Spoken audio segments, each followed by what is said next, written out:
Thank you, Jesus. Thank you, Holy Spirit. Shall we all close eyes? Heavenly Father, we thank you, we praise you for this wonderful day, Lord. Thank you, Jesus. Thank you, Holy Spirit. Thank you, Lord. Thank you, Jesus. Holy Spirit, take complete control of this session, O Lord. Thank you, Lord, for opening our spiritual eyes to understand your word, O Lord. We make this prayer beforehand and we believe that it is you who's helping us to understand. As we begin this teaching, O Lord, we believe that you are with us, you are in us, and it is you who's in our center, O Lord. Holy Spirit, take complete control of my vocal cord. Holy Spirit, take complete control of my thinking. Holy Spirit, take complete control of my words. It is not my words, but it is you who will speak through me. We don't want to speak anything of our own, O Lord, but everything is of yours. We surrender ourselves into your hand. You take complete control. Thank you, Jesus. We make this prayer in the mighty name of our Lord Jesus Christ. Amen. Thank you, Jesus. Praise you, Jesus. Thank you, Lord. Good morning to you all. How are you all? Thank you, Jesus. Thank you, Jesus. Only she is blessed, anointed and highly favored. Thank you, Jesus. Okay. What we were studying yesterday, evening, night?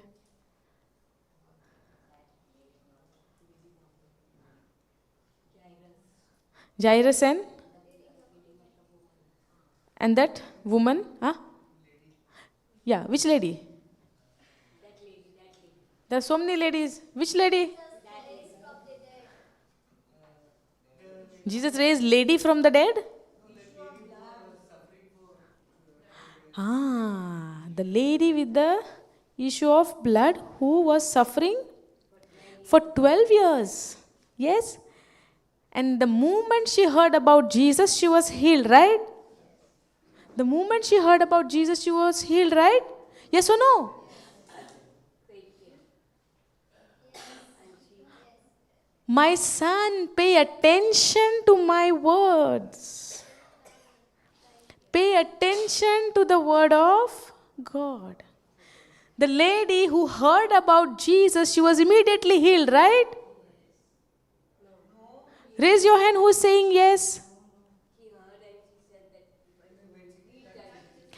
That's why we have to be very, very attentive in what we are listening. Now, see, if attention was not important, if it is not needed to pay attention, then why God said, my son, pay attention to my words?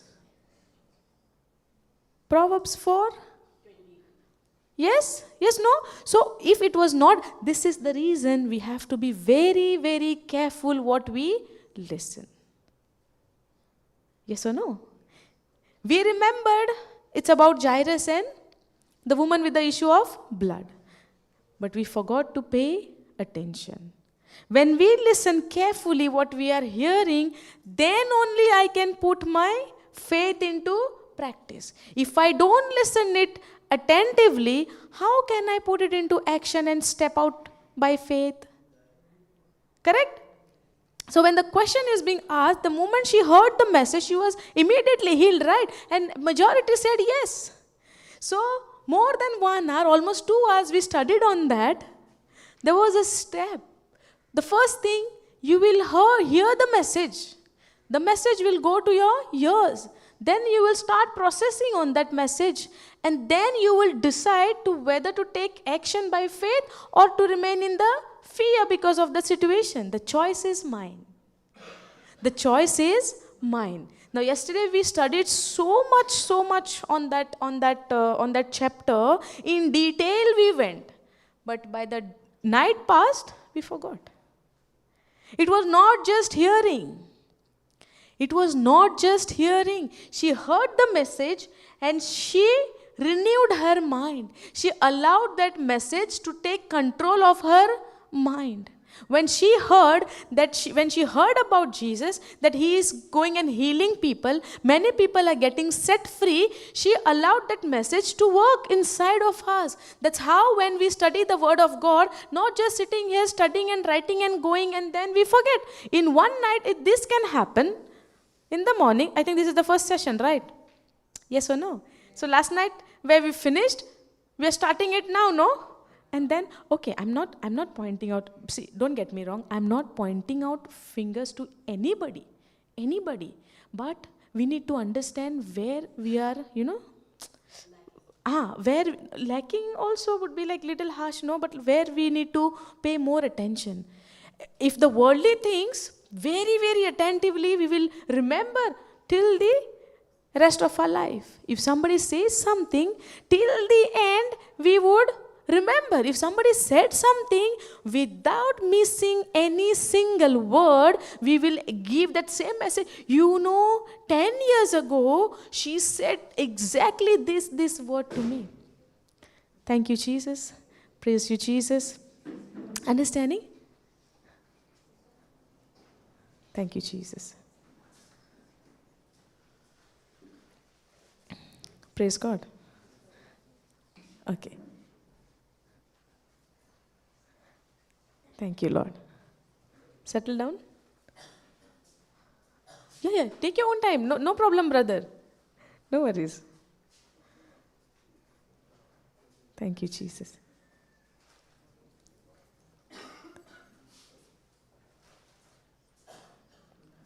Okay. Where we were?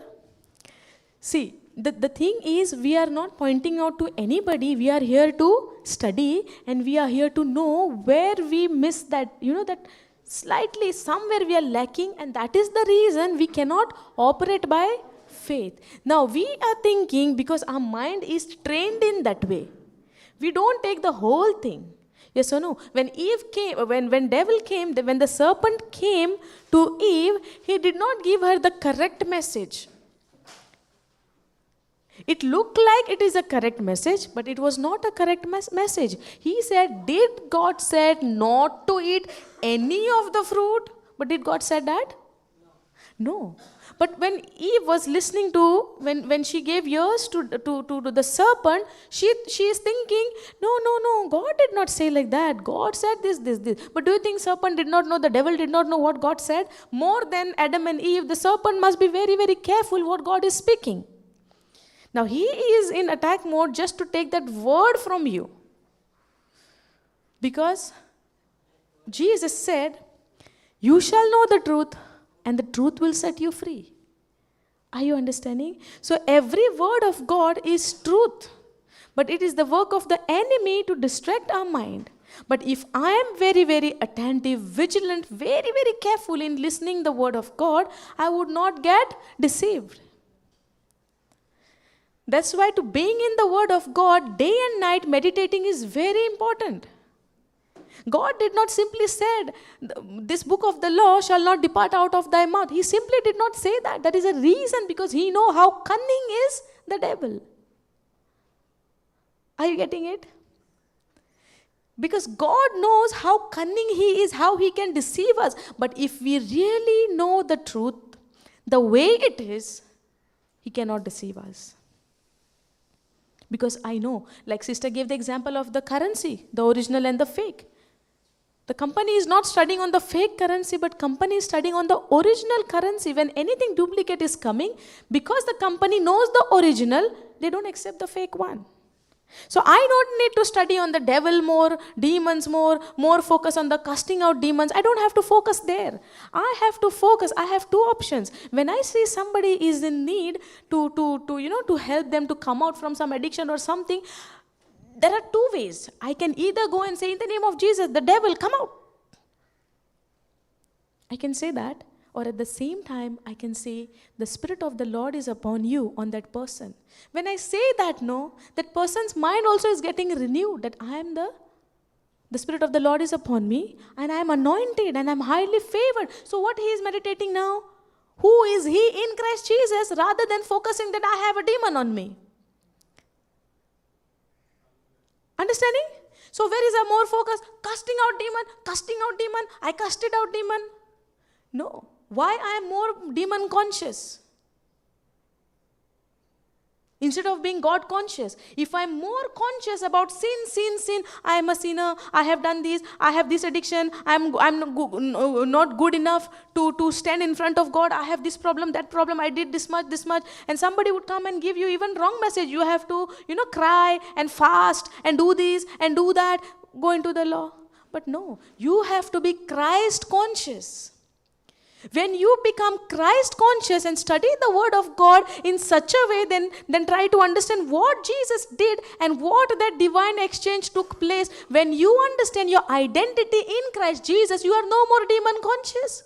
And demon, when you confess the word of Jesus, right, demon has no power, authority anyways by default.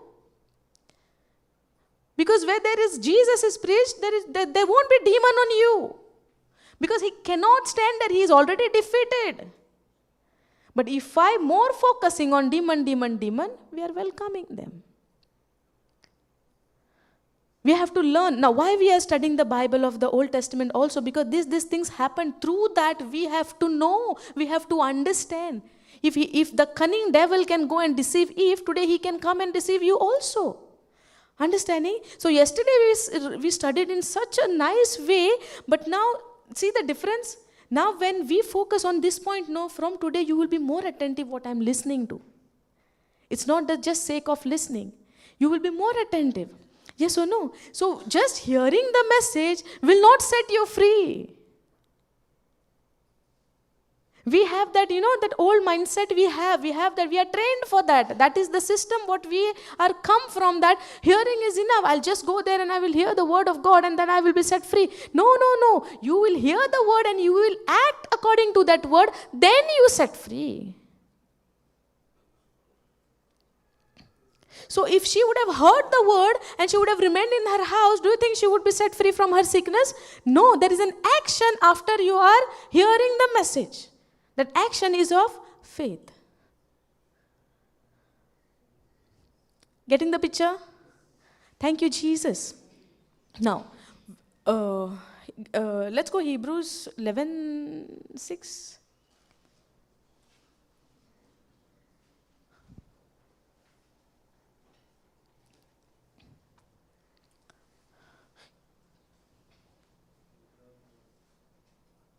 Okay. But without faith, it is impossible to please God. For he that come to God must believe that he is, and that he is a rewarder of them that diligently seek him. Can you go AMP for this? Or NLT go for first.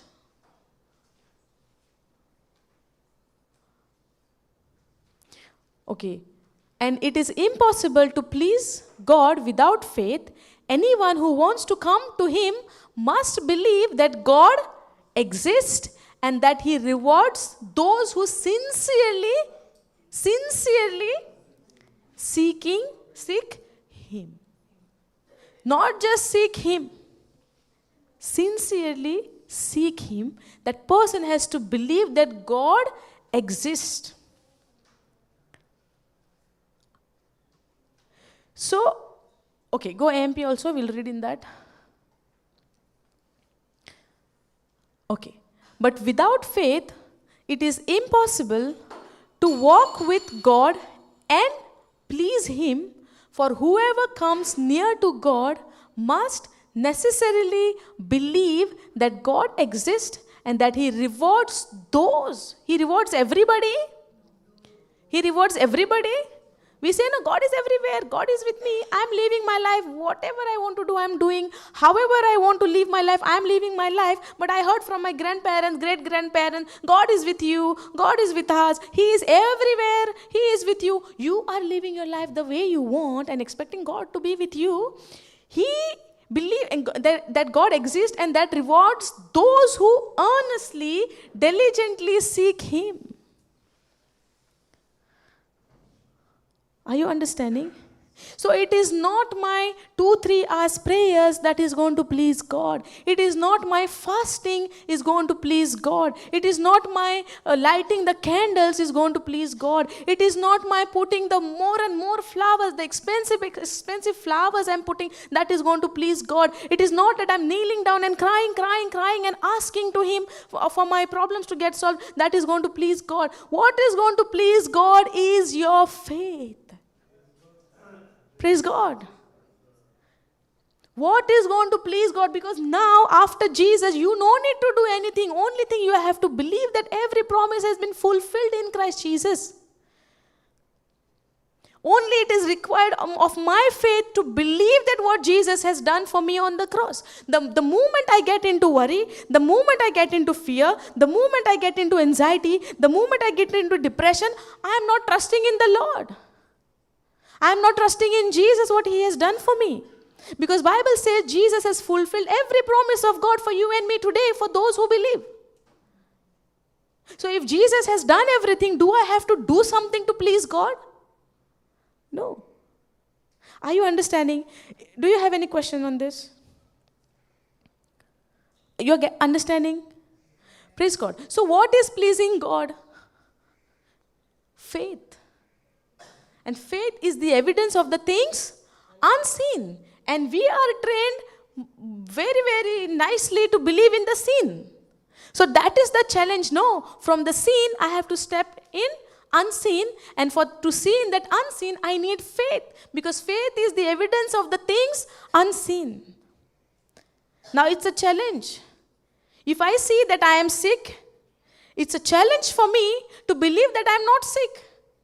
And sickness has no power over me. Not sick means, see, there is a difference. Let me explain. After knowing this truth, after knowing about the faith, we have that misunderstanding. Listen carefully. We have that misunderstanding of the word of God. We did not understand. I'm not saying all, maybe some. What we do is, we avoid the fact. And we say, no, I don't have sickness. Even if the person is having a sickness, the person is speaking what? I don't have sickness. Is this right according to the word of God? I'm asking you. Because Bible says, no, by the wounds of Jesus Christ, I'm already healed, correct? So now, if I am sick, I'm saying, I'm not sick.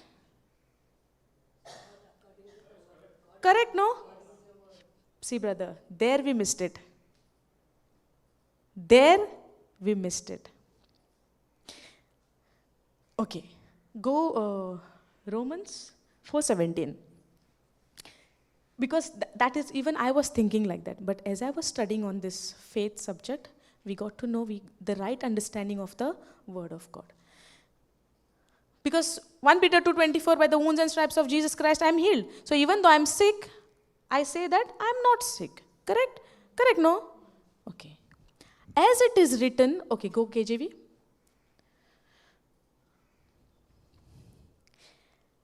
As it is written, I have made thee a father of many nations before him who he believed, even God who quickeneth the dead, and call those things which be not as though they were. Now, when I am sick,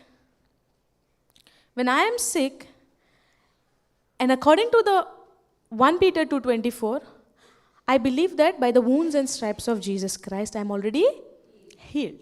So now I am going through some pain, but I choose to ignore that pain, ignore that sickness, and I say that I am not sick. Understanding? But according to God's system, what He says, who quickeneth dead and call those things which be not as though they were. Okay, go MPA for this.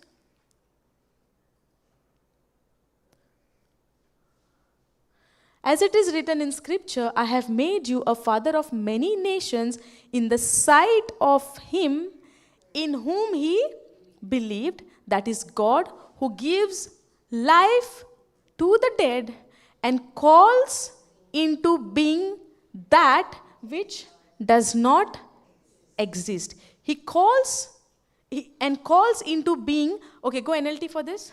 Let's see the simple way. Now, Abraham believed in the God who brings the dead back to life and who creates new things out of nothing. Now, God gives life to the dead. Correct? Now, for example, Sarah was barren, right? Her womb was dead. Womb was dead. She could not bear children, right? The womb was dead. But did God give life to the dead? He gave, right? Now, when God said, "Let there be light," there was light. It means God did not ignore the darkness. Correct? There is no darkness. So I will just say there is light only. Did he say that? No. See the difference. How to put it. Thank you, Holy Spirit. He said, "Let there be light." But at the same time, he was considering the darkness as well. But he was not focusing on the darkness, but he called the light into existence from the unseen. Understand? The healing is there of my body. My healing is there in the unseen. Correct? But at physically, I have the pain. But I am not supposed to ignore the pain and pretend like there is no pain. There is no pain. Are you getting it? In that situation, when you have a pain, you have the authority to command to that pain in the name of Jesus. Understanding? And here comes your faith after commanding that to believe that you are already healed. But before you are believing that you are already healed, you have to speak the word. And after speaking the word at once, you no need to speak it again and again, that in the name of Jesus, come out from my body. In the name of Jesus, come out from my body. When you say continually again and again, it means you don't believe in that first line when you said it for the first time. When you said that in the name of Jesus, I command you, any sickness, whatever your pain is there, in the name of Jesus, come out. I command you in Jesus' name, out from my body. I make this prayer in Jesus' name, amen. You said it, right? Now here comes your faith. After you are confessing in the name of Jesus with that authority. Now, but if I deny that I am not sick, you are sick. You are sick. Physically, you are sick. You have that pain. I have that pain. But I am denying. I am not accepting the fact. You have to consider the fact, use the authority, command to the sickness, and then you step into the faith that you are already healed. Getting it? But what we are doing most of the time, I am not sick. We have that habit of speaking opposite language. Yes? But that is not the right way according to the word of God. We are deceived by the devil. Why he brings the deception? Because he doesn't want you to understand the truth. Because he knows if you understand the truth, you are set free. Set free indeed. Whoever Son sets free is free indeed. That is why he is coming all the time with the deception. What is deception? Presenting a truth, presenting a lie as if it is a truth. Understanding? So I am not supposed to deny what is the fact, but I am supposed to command it and then step into faith that I am already healed. When Jesus healed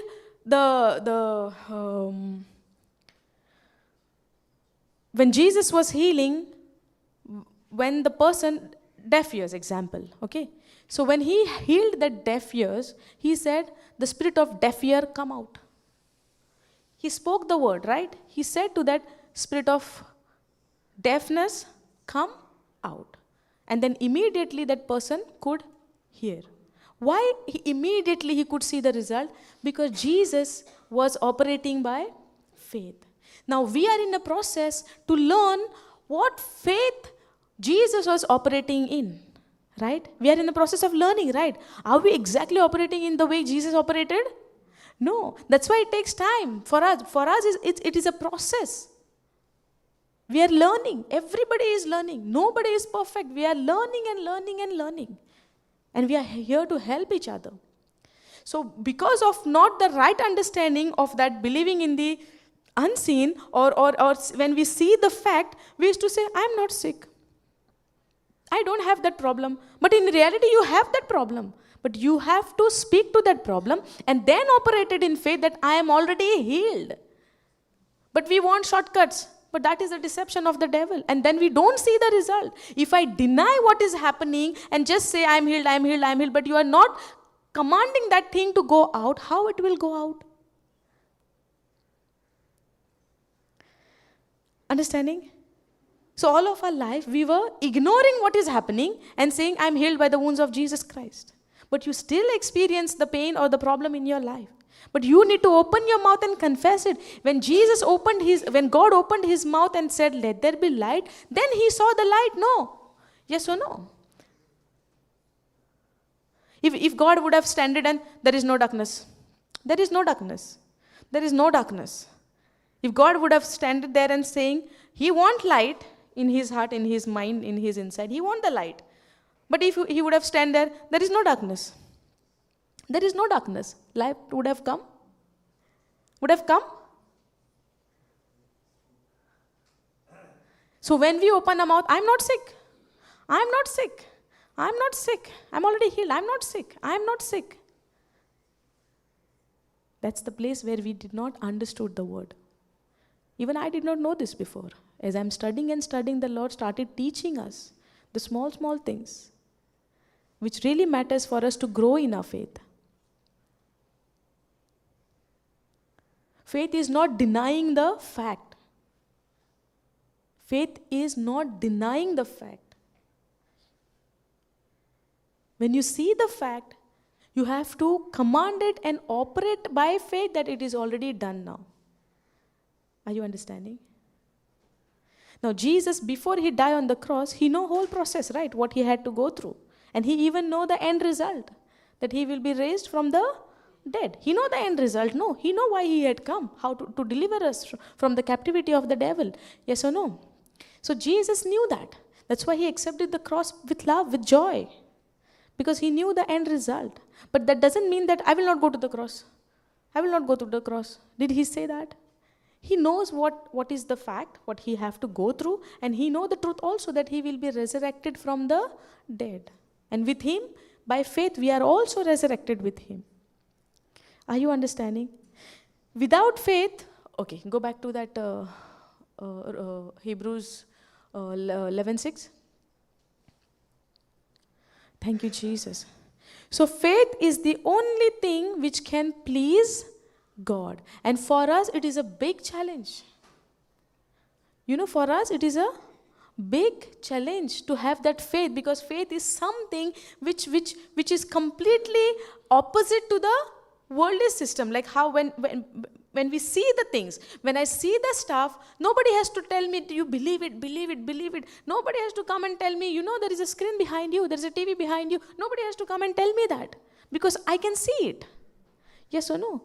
If somebody is telling me, you know, angel is sitting on top of the TV, then it's a challenge. Yes? And anyone can say that, and I would believe. Yes, angel might be sitting there. Yes, I believe. Because it is written in the Word of God. Because they are with you. They are everywhere. Angels are there. But I don't know where they are sitting, but I believe. If somebody would say, angel is sitting on the TV, I would say, yes, maybe. In your spiritual eyes, you can see that. I can believe, because it is written in the Word of God. Will you believe if I say that now angel is sitting there? No? You want to see, no? But with our spiritual eyes, yes, we can see. Because Word of God says that angels are God has put to charge, to look over you, to take care of you, to protect you. Yes or no? So by faith, that's why we need faith to see the unseen. That's why I need faith to believe that I'm already healed by the wounds and stripes of Jesus Christ. Even if I see crisis in my life, if I see poverty in my life, I have to believe that Jesus became poor on the cross so that he can make me rich.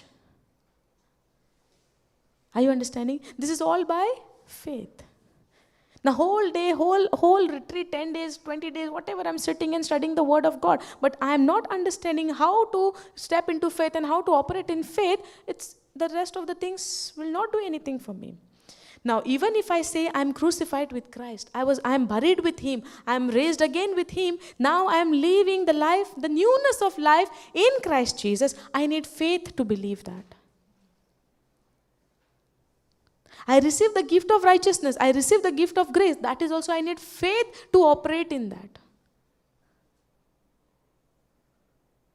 And how faith comes? Okay. And it is impossible. When we see the impossible to please God without faith. But when we see the impossible, somebody would say, Array, it's not possible. It is impossible. Because I am used to see the seen things and believe. I am not used to believe in the unseen. How can I believe the things which I cannot see? How can I believe? I cannot see, no.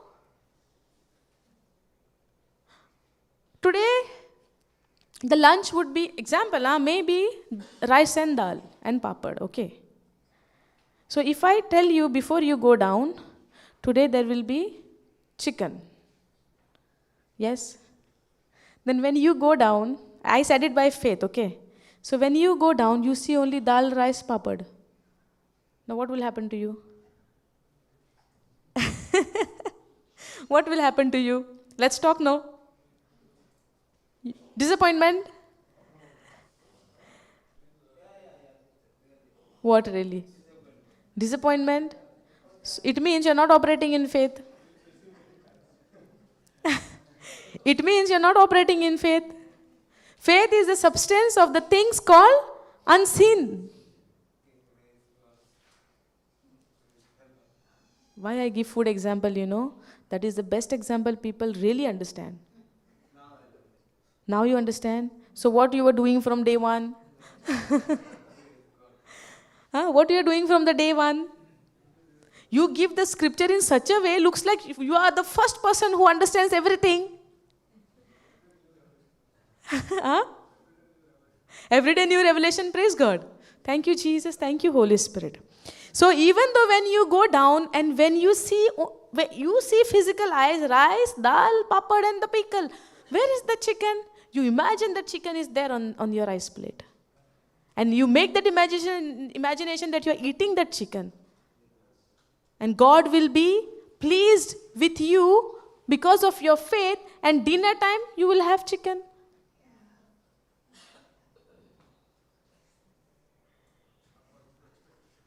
What happened? What happened? She is laughing too much. Just the way I got a cake. But she was not there, no, when you got the cake.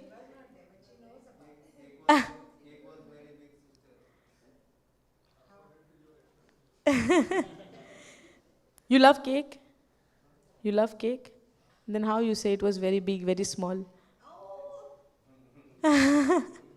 Because you believe in the seen thing. When she came to me, she gave me little piece. Listen what I'm saying. She gave me a little piece and it was very tasty and I really wanted to ask for more. Okay? But don't get it again, I'm just sharing. I wanted to ask more because it was really tasty. I even asked Brother Brendan, from where did you get it? What flavor is that? Okay, so that much it was tasty. But I imagined that I already had it by faith more. That's how should be you operate in faith.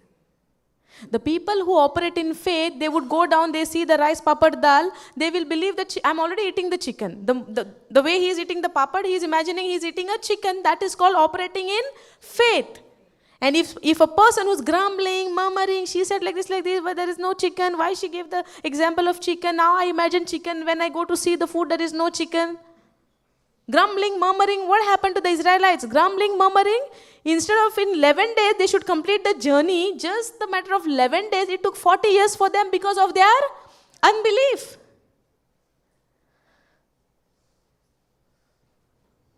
Understanding? Praise God. So it is impossible to please God without faith. God is so mastermind, He's wonderful. It is very easy, but yet it is becoming difficult for a man to believe. Why? Because man has been trained in his mind to believe in the sin. That's why every word of God, of Jesus, came into parable. Those who really go to Him in a lonely time, in a separate place, in a secret place, who really want to know the answer, who really want to understand the parable, the meaning of the parable, they went separately to Jesus, and the rest of the crowd, they went home. Because they were not interested in the word of God. They were only interested in getting the healing. There are two kinds of crowd, They come for their own benefit. They come for the healing. And when they get the healing, experience the word, they are tata, bye-bye, go. But there is another kind of group. They fall in love with the word of God. Even though they go from here, they continue in the word of God because that thirst and that hunger started to increase in their spirit. Are you understanding? But no matter whoever is coming, even for the healing, even for some good to happen in their life, but they have a choice. When they sit here, they begin to listen the word of God. Now they have a choice whether to continue in the word of God or whether to remain just self-centered, get the healing and I go. That will be the choice. Why I'm saying, I have to talk something from my side also, no? To support myself. Because in the beginning, when I had gone for the retreat, no, it was for my benefit only. Understanding? But when I began to understand His love, His sacrifice, His mercy, I said, no, I can't live this anymore. There should not be any self-centered. It has to be Christ-centered. Are you understanding? That is the difference. You have a choice. God never forced anybody. If God would have forced His people, His creation, He would have told Eve, stop, don't eat. He would have said, right? Stop, don't eat.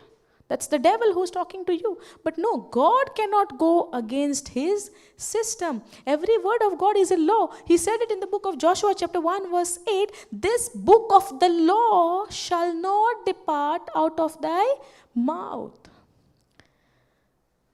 There is a principle for His words. He cannot change His own words. If He would have done that, He is not a God then.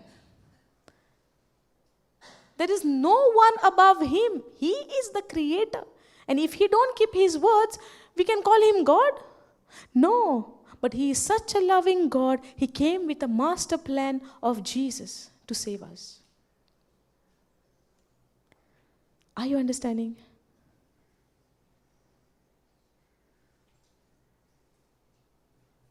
Thank you, Jesus. So every word works on a principle. Every word of God works on a principle. If you go to see, even faith is called as a law. In Romans 3, can you go there?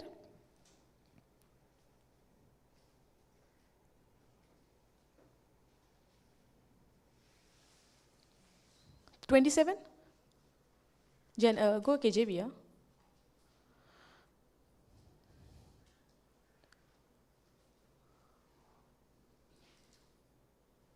Okay. Go previous verse. Go previous verse, 25. Whom God had set forth to be a propitiation through faith in His blood, to declare His righteousness for the remission of sin that are past through the forbearance of God. Go down. To declare, I say at this time His righteousness, that He might be just and the justifier of him which believed in Jesus. Where is boasting then? It is excluded by what? Law of works? No. but by the law of faith. Now, I am not going to teach you about the law. That is totally a different topic. But law means it's not only the law of Moses. Law is also faith. Law is also, faith also is a law. Love is also is a law. When we say law, there is a principle for that. There is a system for law. Yes or no? But as we have the understanding of the law, like we say, the definition of the law is a universal established principle. It's a principle that whoever gets involved in it, the result will be same. Now, definition though we know definitely. We know the definition. But let's understand this. Law is a principle. There is a system for that. You have to go it in a system way. If you change the system, or if you miss something to complete in that, you won't get the same result. Yes or no? What is the law when we make a tea? Let's say a milk tea, let's example. There is a system for that. There is a particular ingredient over there that you have to add to make a tea. Yes or no? Now, the steps to make a milk tea, you need water, you need milk, you need tea powder, you need sugar. How many items? 4 items. Now you add the 3 items and you don't put the tea powder. Will you have the milk tea? Why? Main ingredients, tea powder. Okay, now you want a milk tea. Now, if you say tea powder is a main ingredient, okay, we'll exchange it with something else. We remove the milk out and put the tea powder. Now what you will say? No, milk is the main ingredient. Say no. So is this the tea powder is only the main ingredient? Every item is needed. Are you getting it? Simple example, kitchen example will take the tea. Why always tea, food, chicken, dal? Why she's talking about only kitchen item? She must be most of the time in the kitchen only, no? Huh?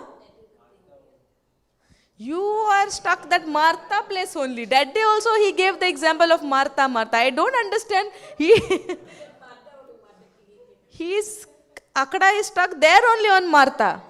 Are you Martha? All the time complaining? Or you want to be Mary? But you say Martha all the time. Just joking. No? Praise God. Are you angry?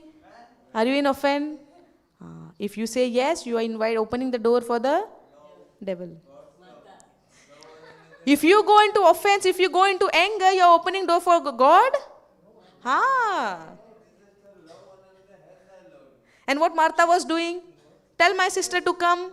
Why she is not helping? Why she is not like this? Why like that? Why like that? Why like that? Only I am cooking. Only I am doing. Only I am the one. And then cry. So now you are talking all the time. Martha. I am confused now over here.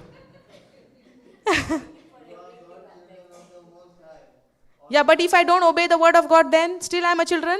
I am a child. The choice is mine. The choice is mine. When I listen, hear the word of God, am I going to operate in faith or am I going to believe what I see? The choice is mine. Understanding where I was before there? Tea, no? Okay. Okay, from lunch, we jumped into breakfast. Okay, to understand the law in a simple way, let's not make it so complicated. Law is a universal established principle and this, that. For me, first of all, I did not even know what is law. I came to know about the law system when I get into the Word of God, in the teachings. But in the school time, I don't think ever I heard about law. And don't laugh at me, okay? I'm just sharing. I can see everybody's faces, okay? I will come to know who is laughing at me. You know, how many of you all heard about the law of gravity? Raise your hands. My question is, how many of you all had heard about the law of gravity? I want to see the hands. Genesia, you are here in this teaching? You are sitting here, but you are not here. I want you to listen, at least during the teaching. Because your presence is here physically, and I don't see you here. So I asked a question. Did you ever heard about the law of gravity? When? You know the principle of law of gravity? You know? Okay, raise your hands. How many of you all have heard about the law of gravity before you get into the Word of God? Brother, you? Law of gravity. Anyway, but did you hear about it? Yes. You know the principle of the law of gravity? Yes. What is the principle of gravity? Law of gravity? Okay. It never goes up. That is the law of gravity. So majority of you all have heard about it. I never knew about it in my life. I went to school. That's what I'm saying. No, see, I went to school. I did my schooling. But I must have heard about it, but it never struck me or it never went into my head. I never knew this. I must have heard the law of gravity, but the principle of that law of gravity, I never, that it never struck me. I don't know it. And then, when I came last year for the teachings to study the Word of God, they again and again say, law of gravity, principle of law, universal established principle, and this, that. I said, what is this?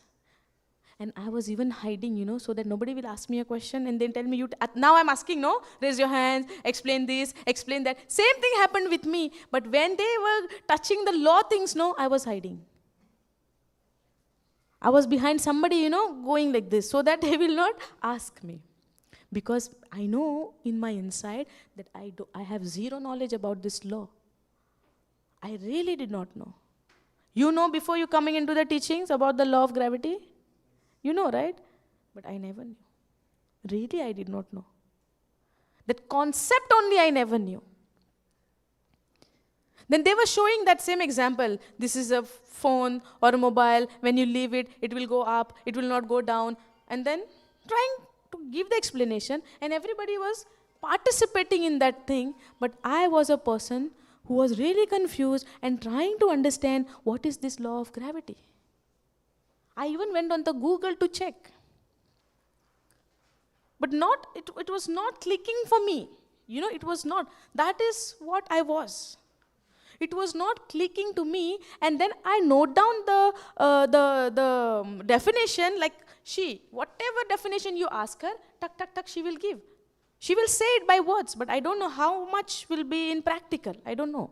That we don't know. That depends on a person. I might be a brilliant student in giving the answer, but doing it in my life practically, I don't know whether I'm practicing or no. Are you getting it? So when I heard about that law, it took very long time. What is this universal? First of all, I want to know what is this universal. Establish. Go on the Google. Check. Now you all must be... I don't know whether I should share this or no. Okay. Christ is in the center. And it's glory to God that He used me into His kingdom to preach the word by giving me the right knowledge and right understanding, and all glory to God. Thank you, Jesus, for this. So I did not know what is law. I did not know. Law, I heard about what, in the court they say, no, law. That was in my mind. That I know, law. It's something related to the advocates and judge, and it's that kind of category. Did not know that law can be anything which has a principle, right? There is a law called, like, when I saw the teaching, when I saw the example, they are doing something, throwing down, and then they will say it will not go down, but it will go up. And people say, no. So I'm confused. The preacher is saying it will not go down, but it will go up, because to give the knowledge example for them. But why people are saying, no, no, no, it will go down? What they know, what they have the knowledge which I don't know. And then I started to study on that. And then the Holy Spirit began to teach me slowly, slowly. Now, when we say, now, according to the Bible, we think that when the moment law word comes, it is the law of Moses. We go there, right? But even for faith, faith is also a law. It means there is a system we need to follow to operate in faith. There is a principles, there is a system, there is a process to operate in faith. If I say I believe, but not operating, am I going according to the law of faith? No. What is the law of faith? Believing in the unseen. Are you getting it? I don't know if you are understanding what I'm trying to say. So when they say, law of gravity, I was saying, no, I must have heard in my school, is it a science topic? Or physics? Or maybe, what is this? Physics? We don't have it 10th standard and then, or only it's extra studies after your graduation. When we study this, which standard? Which standard? Amma, you all know that standard also.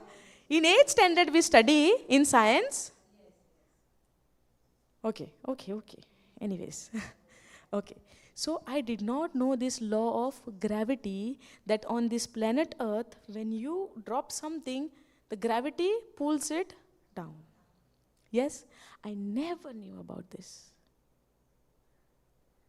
I never knew. Why we are... Now, in those days, I didn't even know that the earth is round. And because I could not understand these things, I never wanted to involve myself in those things. This was I. Can you believe that? Now? You know, in my schooling time, we'll get back here, okay? In my schooling time, when I was in 5th standard, that was the first year when computers were introduced to schools. When I was in 5th standard, that was the first year when they brought the computers in the school. And in a very limited, that 4 students or 3 students has to sit on one computer, and within that half an hour, one by one they can use it. Huh? Correct? Do you remember anybody that thing? One computer for 3-4 children in the school, brother? Huh?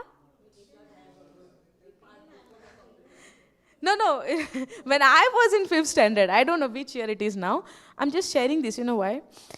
So when we were sitting, I would allow them, you do it first. Then the other girl's turn, you do it. Then the third one comes, you do it. And I'm the 4th one, okay? Now, I don't know how to even, to hold. I was shivering. Why? Because I don't know how to operate. I don't know how to work on it. And then when my turn comes, right, I would ask them, among all 3 of you, either one can take my chance. I don't want, because I don't even know. Then think about the law. Will I know that? Now I don't even know whether it is 8th standard or which standard.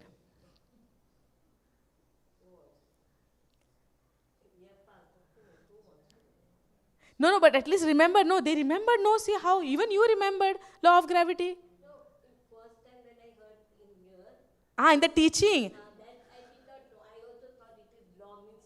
Moses law. No, Court law. So you comes in my category. Then afterwards, when I went on coming in here, I know that... In the teachings when you come, right? You are same from my category.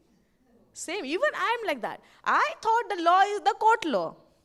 And that too, why? Not because of the study knowledge, because of the TV knowledge. Yes, no? No, the law, I understood that it is a court law because of the TV knowledge. We are watching movies and this, that, all the TV on those days. So I was thinking that law is the court law because I received the knowledge from the TV. We were all like this, no? I was telling to that sister, we are standing here preaching the word. That doesn't mean we came like that. We were all broken. We were all into some problem or some mess. But God never left us. When He saw that desire, that we are seeking Him, He picked us up. That's why God sees the heart condition. He sees everybody, not outside appearance. I might wear a nice dress. I might wear a nice makeup on my face. I might do a hairstyling. I might wear very good sandals and walk nicely, talk nicely. But if my heart condition is not good, I'm good for nothing into the kingdom of God. Understanding? So when we forgot the T, no? So now you'll understand, right, what is law. So if one thing is missing, you cannot see the final result. If sugar is missing, it is sugarless, it is bitter. You cannot drink it, except for those who like to have it. But normally we have a tea with sugar, right? And then it is complete. Yes or no? So the tea what we drink, in that law, if we say, if you miss one ingredient, you cannot see the final product, you cannot see the final result. In the same way, if I miss to operate in faith according to the word of God, to believe in the unseen, I will not be able to see the final result, which is my healing, which is my deliverance. Could be anything. Understanding? Now, when we read this law of faith, somebody would say, what is this law, that law, confusing mind. It is very easy. When we see the law, it means there are principles that you have to follow, and then you see the result. Are you understanding? Even like in the same law of Moses, there is a principle that they had to follow. If they break one, they are guilty of all. Because it is written in the God's law. So when we see that law of faith, the faith is also operated a name called law, because when you miss to believe in the unseen according to the word of God, and if I choose to believe in the seen thing, I will not be able to see the final result, what I am searching for, seeking for.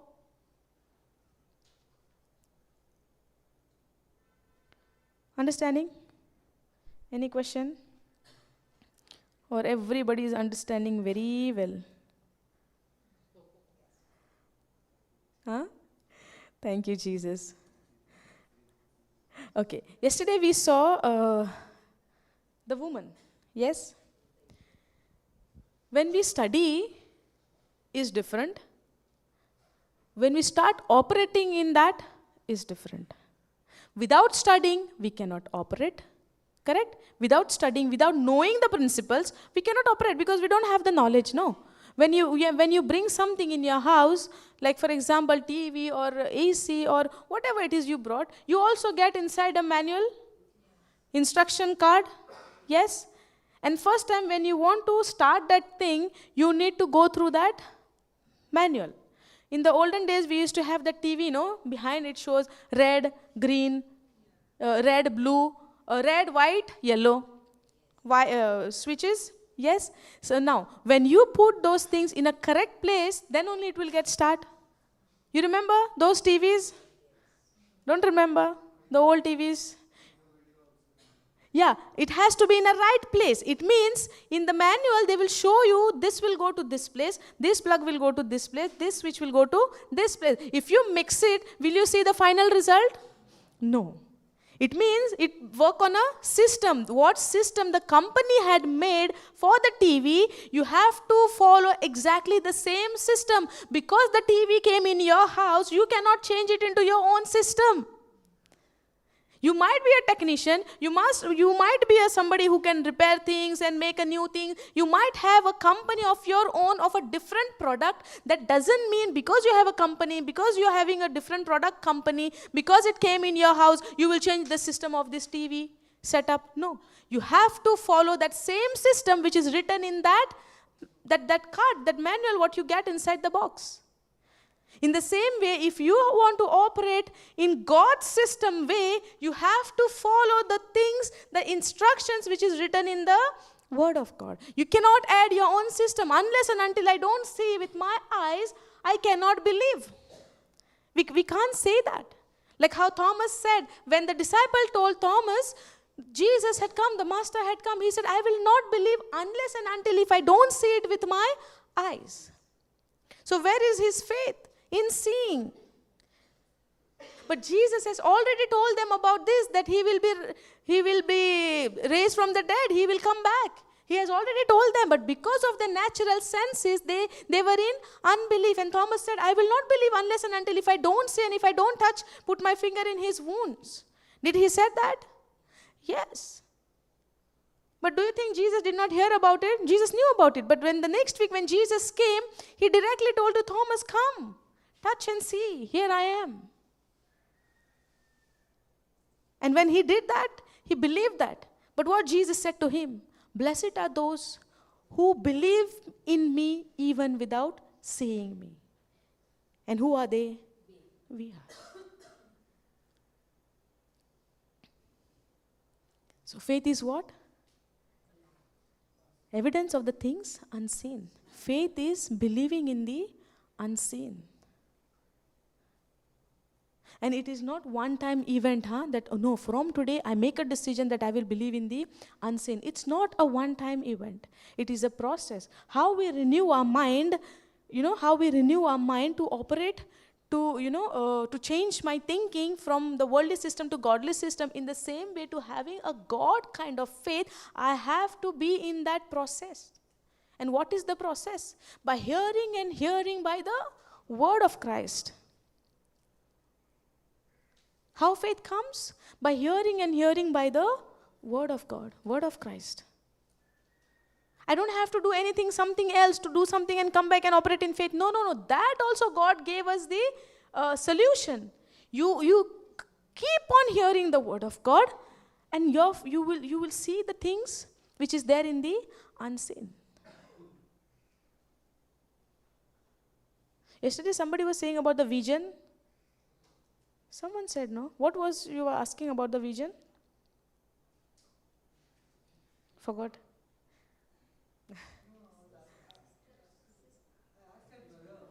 What happened? No. It's about him. He knows what he had asked. Thank you, Jesus.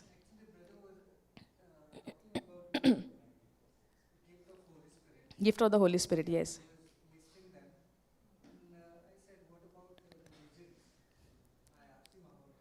Huh.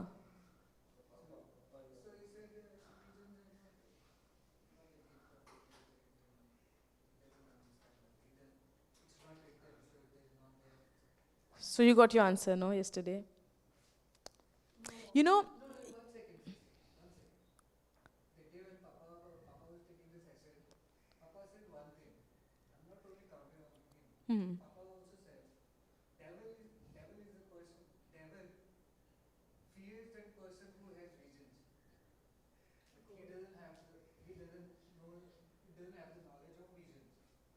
okay. Even for me also, I don't have the knowledge of whole of the word of God. Really, I'm telling you, this is the truth. There are many things I still don't know. But about the Holy Spirit, I can tell you one thing, which I got convicted. When Holy Spirit comes, He convicts you about the unbelief, which is not believing in Christ. One thing, the ministry of the Holy Spirit. He convicts you about the unbelief, which is not believing in Christ. The one sin. He doesn't come and convict you about sins. Sins means what you have done. The Holy Spirit will never come and tell you, you are a sinner, you did this, you did that.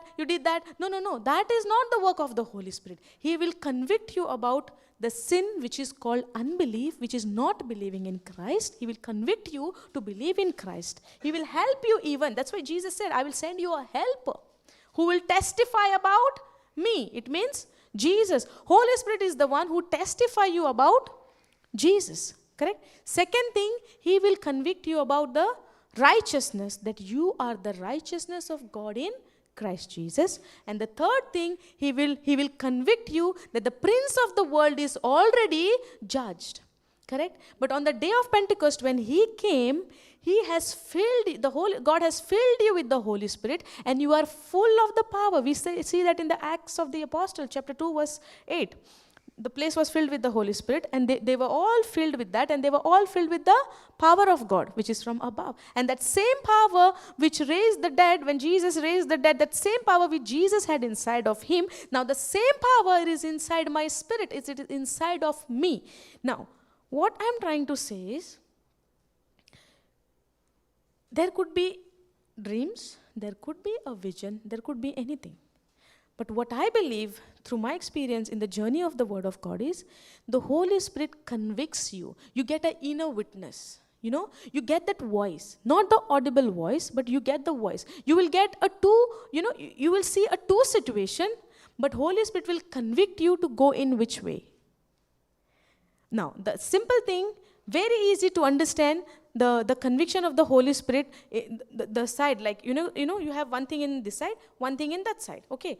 But now the very easiest way to understand which is from the God, which is from the Holy Spirit is what anything which you see, which align with the Word of God, that is from the Holy Spirit.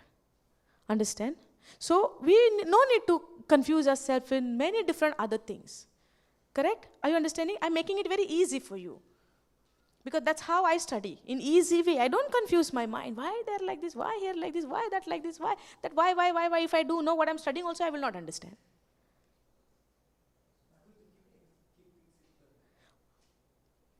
See, it's not that I'm trying to tell you that keep things simple. I'm telling you it in a very simple way. Now, how you understand is, that is your way. It should not be that you have to go like my way, like how I understand. I can just give you the outside summary, like I understand it in this way. Now, after understanding my ways, you can understand it in your own ways. Are you understanding? So, Holy Spirit will convict you. It is your inner witness. You can differentiate, because this thing aligns with the Word of God. This thing is stranger to me, so I no need to accept this. That's how it is. Yes, brother.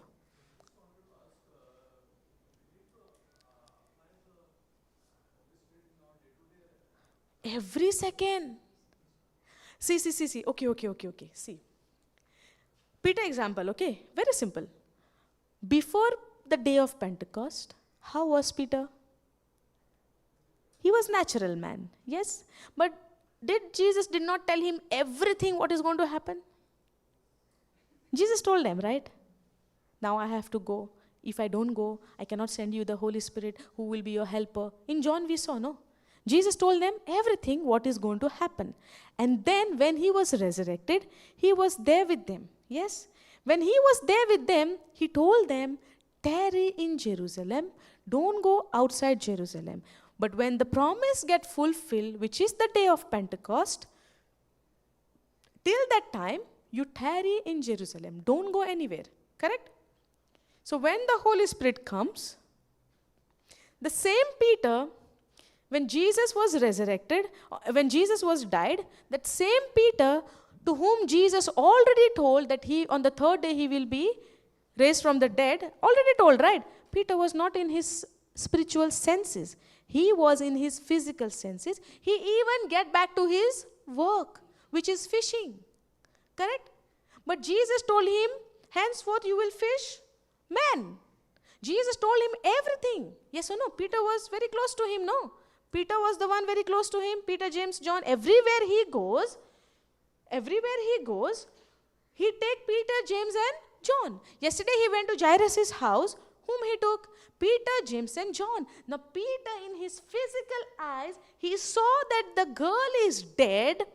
Peter, in his physical eyes, he saw that the Lazarus is dead, and 4 days he is inside the tomb. He called that Lazarus out from the tomb. So they saw that Jesus have the power to raise even the dead. So when he was died, Peter knew that Jesus will be raised again on the third day. But in spite of hearing that, he could not remember. He cannot recall. He is not in that senses because he was in his physical senses. He even go for fishing. Understanding? And when Jesus was raised from the dead, when Martha came and give them the message, they don't consider it. They go and check it. They don't find it. They come back home. Understanding? This is the difference. Okay. Now, your question. So after the day of Pentecost, when he was filled with the Holy Spirit, that same Peter became bold. Correct? So when the moment he received the Holy Spirit, he became bold. He spoke in the crowd. He spoke the message, the good news. He spoke about Christ. He spoke about the gospel. 3,000 people got saved on that day and they accepted Christ. Is Peter was able to do that with his natural thing? No. Correct? Now, when that time, that moment is finished, he went to the temple. Yes? There he found a man sitting outside the temple. The man, lame man, correct? He is crippled from his birth. Yes? And the Bible says that he is about 40 years.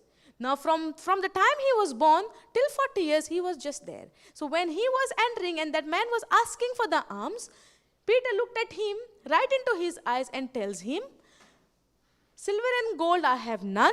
What I have is in the name of Jesus, rise up and walk. Now how did Peter said that? Because he was filled with the Holy Spirit. So when we say we are, and then Saint John the Baptist said, he is giving the baptism of the water, but who comes after me, he will baptize you with the Holy Spirit. So when that happened? On the day of Pentecost. So now we are coming under the new covenant. When I accept my Jesus as my Lord God and Savior, I'm baptized. I'm baptized in Jesus Christ. And when Jesus baptizes you, he baptizes you with the Holy Spirit. And now I'm died with him, I'm buried with him, and I'm raised again with him. Now the life which I live, that is the life of Jesus, what I'm living, which is for others. Because now I know that I'm born of the Holy Spirit. I'm born of the Father. Yes.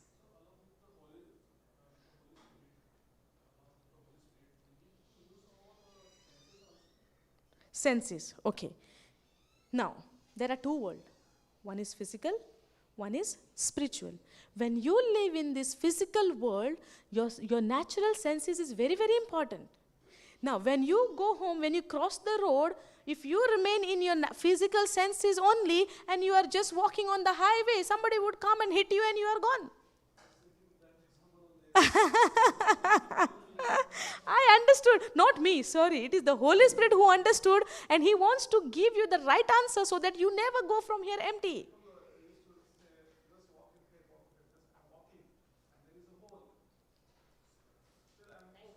If you say, I am in the Spirit, I will just walk. No. That's not the thing. See, okay, can we go Hebrews 1:2?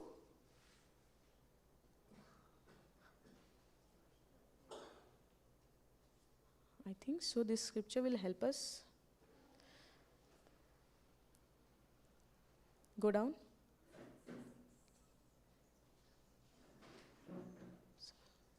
Go. Wait. Being made so much better than the angels. Okay, go 3. Okay. Select the 3, go AMP.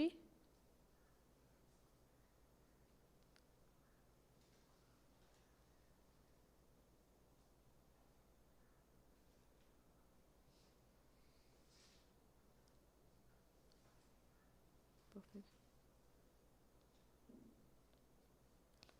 Okay. Now, see this. The sun is the radiance and only expression of the glory of our awesome God. The sun is, who is that sun? S-U-N, S-O-N? The sun is the radiance and only expression of the glory of our awesome God. Jesus is the expression of our God. Jesus is the radiance and only expression of the glory of our awesome God, reflecting God's Shekinah glory, the light being the brilliant light. What is the meaning of the Shekinah glory? The light being the brilliant light of the divine, and the exact representation and perfect imprint of his Father's essence, and upholding, can you go down? And upholding and maintaining and propelling all things. Is the earth is upholded? Is the earth is upholded? Yes? The upholding and maintaining and propelling, is it maintained? Yes. Upholding, maintaining and propelling all things, the entire physical and spiritual, getting it? Physical and spiritual universe by his powerful word, carrying the universe along to its predetermined goal, when he himself and no other had, by offering himself on the cross as sacrifice for sin, accomplished purification from his sin and established. Okay, what we want from here is, there are two worlds, physical, spiritual. When you are operating in your spiritual realm, your physical will not work in there. But as you are present in this planet Earth, in a physical, your five senses, you need it. God gave you the five senses for your benefit to live in this planet Earth. Getting it? Because many a times we get this misunderstanding. Even for me in the beginning, it's same thing. We are all in a learning process, no. So, but if we continue the studies, no, it becomes easy for us. So there are two worlds, physical and spiritual. But as I'm alive in this physical body, as I'm living in this planet Earth, my five senses is benefiting me. It is my, it's my, what you call, I need that five senses to live in this planet Earth. The physical senses is to see. If I cannot see, can I go down to the stairs by my own? No. If I cannot hear, if I'm sitting here, can I hear the word of God? No. If I cannot talk, can I communicate with somebody what I really want? No. That physical senses, the five senses which we have is very, very needed. But when now, to crossing the road, the main highway, national highway you can say, which is zoom, zoom, zoom, you see the cars and vehicles are passing, right? So, to cross that road, which is physical, right? Is it spiritual to cross the road? No. Spiritual? No, it's physical, no. To cross that road, I need my physical eyes to see. Now, if we are studying about faith, faith is a substance of the things of unseen. Now, because I am studying the faith and I am operating in faith, that doesn't mean that I will close my eyes and cross the road. I will die. That is not the law of physical thing. Getting it? But, to receive my salvation, to receive my healing, to receive my prosperity in a sense, to not the world prosperity I'm saying, like, to have a wealth, money, bank balance. I'm not talking about that prosperity.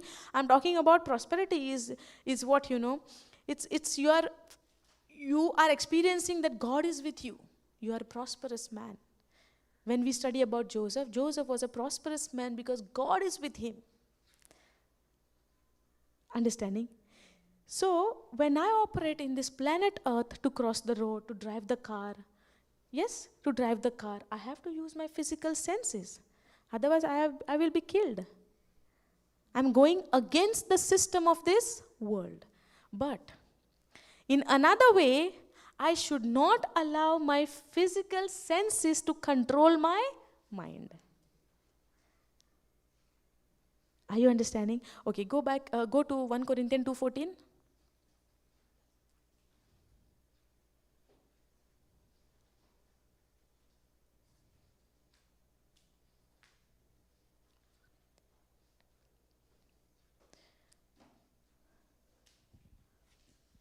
Okay, but the natural unbelieving man does not accept the things, the teachings and revelation of the Spirit of God. To operate in the spiritual realm, I cannot use my natural senses. Understanding? I cannot use my natural senses, for they are foolishness, absurd and illogical. Now, if I go outside and tell to the unbelievers, it is written unbelievers, unbelieving man. When I go outside to a normal person who is not a believer, and if I tell that person to speak in tongues, he would say, go from here. Yes or no? What is this? Yes, because he is not a believer, he don't have the knowledge of the word of God, because he is full of his natural mind. Are you getting it? Hebrews 1:3. 1:3. Okay, so in 1 Corinthians 2:14 it says, but the natural unbelieving man does not accept the things, the teachings and revelations of the Spirit of God. For they are foolishness, absurd and illogical to him, and he is incapable of understanding them. A natural man is incapable of understanding the word of God, of the Spirit of God. In a natural way, I cannot make anybody understand that I am righteous, I am already healed, I have received the salvation, or maybe I have the Spirit of God inside of me. It is impossible to tell some natural man, because it is foolishness, these things, it is illogical for that natural man, and the natural man is incapable of understanding them, because they are spiritually discerned and appreciated, and he is unqualified. The natural man is unqualified. The natural man is unqualified to judge spiritual matters. The natural man is unqualified to judge the spiritual matters. So when I am operating in unseen world, I have to operate in spiritual way and to believe in the unseen. Now whatever is written in the word of God, it is all in the unseen. Yes, brother? Understanding, no? Praise God, praise God. So this one, now understand this, a natural man is unqualified. The more I will begin to, now whatever questions also is coming, no, it is the Spirit of God who is helping you to overcome from that. Because if we don't overcome, no, from that, it is impossible for, if I sit here with my natural mind, no. And it is very simple to get from natural to physical. You know what? Holy Spirit, I don't understand. Please help me, no. Is it simple? Very easy. You started to do that?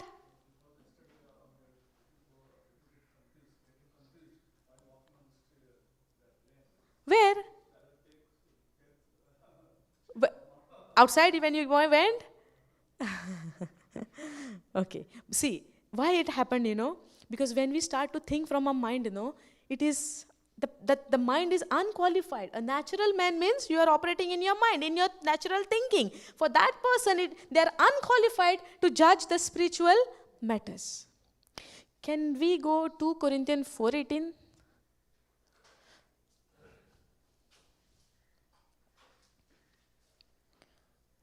Thank you, Jesus.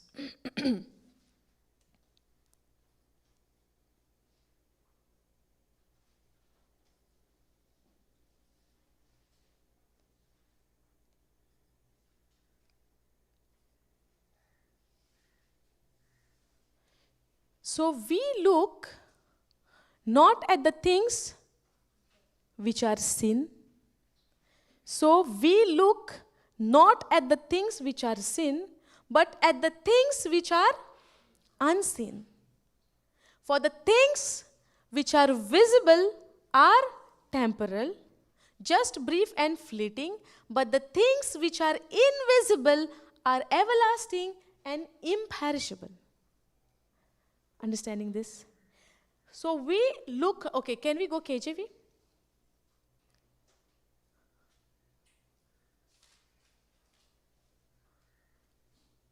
While we look not at the things which are sin, which is physical, but at the things which are not sin. For the things which are sin are temporal, but the things which are not sin are eternal. But what I am trained of, my mind is trained of, believe in the sin, which is perishable, which will fade away. It's temporary. It is not everlasting. Now, if I see my relationship in this world, maybe my husband, maybe my children, I see that relation, right? It is all temporary because I could see those things. It is the truth, but hard to believe.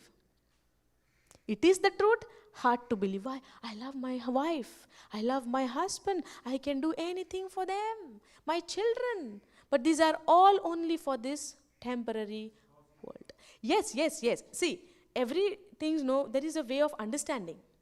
It is a God gift. But now you see, when you die, you're going to see your wife again there in the spirit. So it is temporary as long as you are there in this planet Earth. And yes, you have a responsibility towards your family. I'm not saying cut off the responsibility. Don't go in that way. I'm trying to make it easy to understand. Okay, let's not go in the family relation. Okay, let's take something else because I don't know who's taking in what way. Yes, family is gifted by God. Children are gifted by God. Yes, when you get married to your partner, you are not two, but you are one. But that is for this world, when you are present. But once we die, we are a spirit. There is no gender, male or female. We are a spirit. Now what we are learning over here is the spirit things. The things of the unseen world. The things of the kingdom of God. Are you understanding? Now, when we look, praise God, when we look at the things which are sin, but while we look not at the things which are sin, but at the things which are not sin, we are supposed to look at the things which are not sin, which is the word of God. When I read it, but I cannot see it in physical. But to get those things into physical, into manifestation, I have something to do called operate in faith. Because without faith, it is impossible to please God. Correct? Praise God. Thank you, Jesus. Because the things which we see is temporary. And the things which we cannot see, now what is the things which is the unseen? What is unseen? Okay, that is unseen, but what is the meaning of it?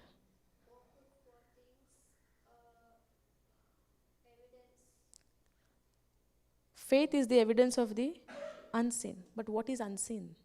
Faith is evidence of the unseen, but what is unseen? We can't see on our physical eyes. What you cannot see? Spiritual things we cannot. What are the things? Okay, let's go there. You said oxygen we cannot see. In physical, yes. Yeah, let's finish with him, no. Now the reason, it's not me. It is the Holy Spirit wants you to teach. Because now when I say, what is faith? Evidence of the unseen. But what is unseen? Unseen which I cannot see. But what is it? What is those things? Okay. You said oxygen. Very nice. Wait, I'll come to you. Wait.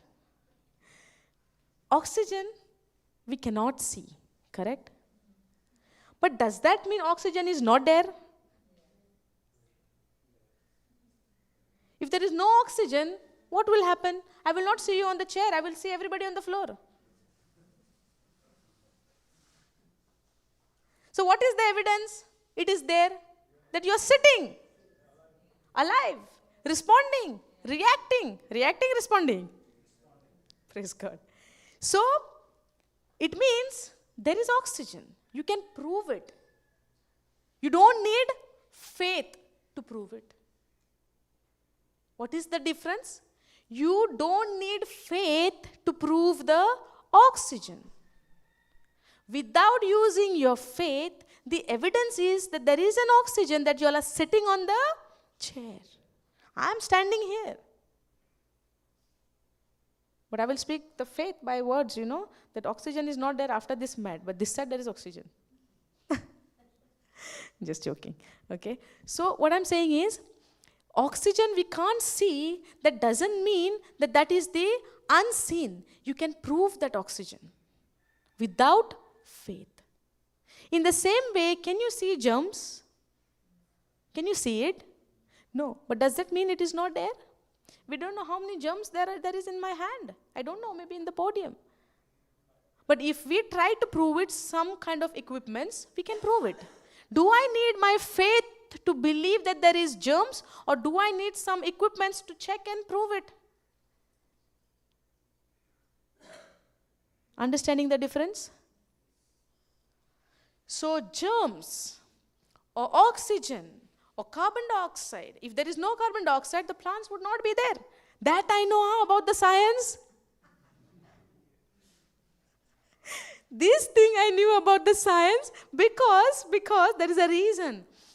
I knew this because I remember that the teacher had told me, man, they take the oxygen, and the plants, they take the carbon dioxide which we release. Yes? We take the oxygen, release what? Carbon dioxide. And that is the plants, for plants to live. Yes? How God is great, you see. If He would have allowed plants also to take the oxygen, we might even fight with God, not enough oxygen for us. You gave everything for the plants. But this thing I remember, I still remember, that plants takes the carbon dioxide and we takes the oxygen, and it is like, cross.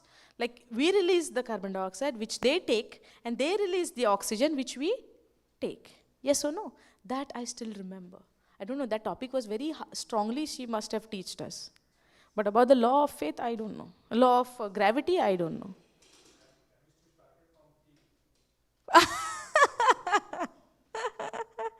Praise God. These things, no, natural tea, law of tea and this is very nicely I can explain. That is maybe the calling of mine. God gives me, the examples of the food, cooking.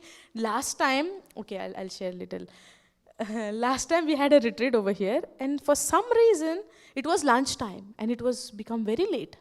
We were about to reach for the 3 hours for the teaching to finish, and it was very late. Some may be really hungry, because as we receive the spiritual food, at the same time we need a physical food, correct? So that time, what happened? I was giving an example of a biryani, and I said, that's why paying attention, now I'll tell you, coming to paying attention.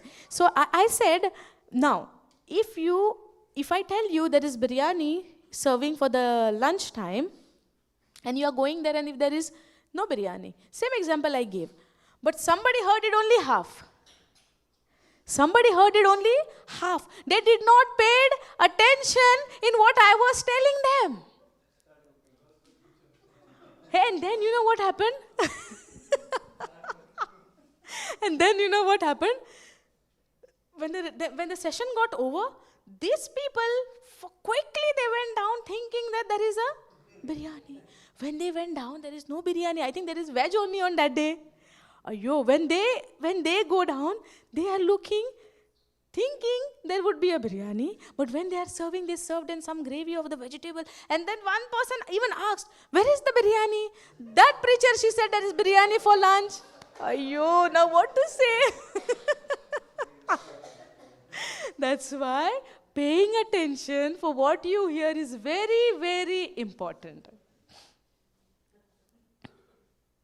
Are you understanding? Otherwise, we mix spiritual sight and physical sight. And when we say believing in the unseen and close eyes and cross the road. Oh, Jesus, thank you, Lord. Okay. While we look not at the things which are seen, but at the things which are not seen. For the things which are seen are temporal, and the things which are not seen are eternal. Are you understanding? Thank you, Jesus. Okay, can we go Matthew 8?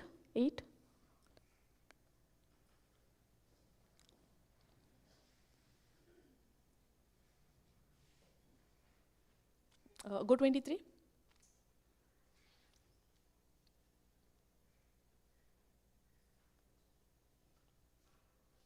Now, what is the headline?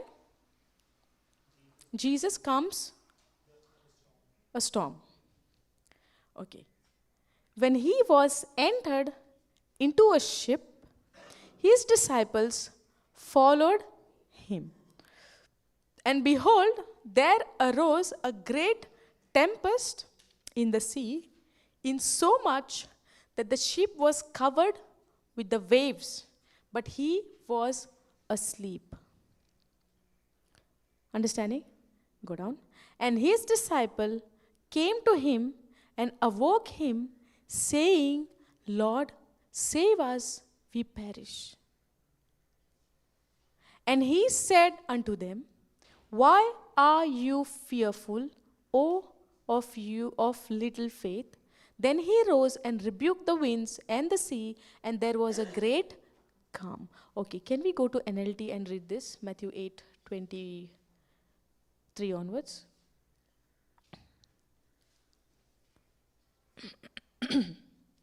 Then Jesus got into the boat and started across the lake with his disciples. Suddenly, a fierce storm struck the lake with waves breaking into the boat. The waves breaking into the boat. Make this imagination. You all are in the boat, and there comes a storm, the disturbance in the sea, and the waves breaking into the boat. What would be your condition? Jesus, Jesus, get up, save me, we are dying. Yes or no? Nervous? Yes or no? Have you all seen that movie? I'm not taking the name. That the boat is sinking, going down. Let's not go to that name. But have you all seen that movie? The water started to enter into the boat. What was everybody saw that?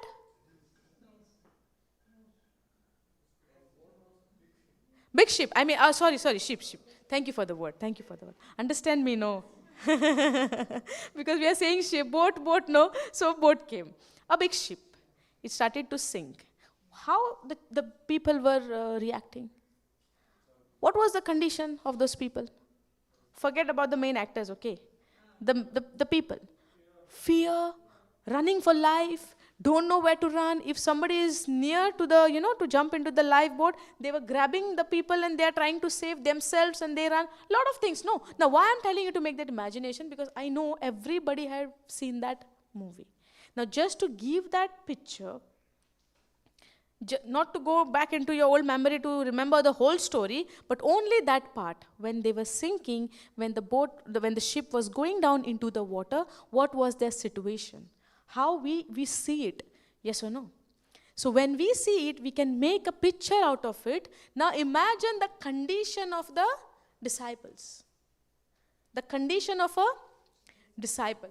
Now, suddenly a fierce storm struck the lake with waves breaking into the boat, but Jesus was sleeping.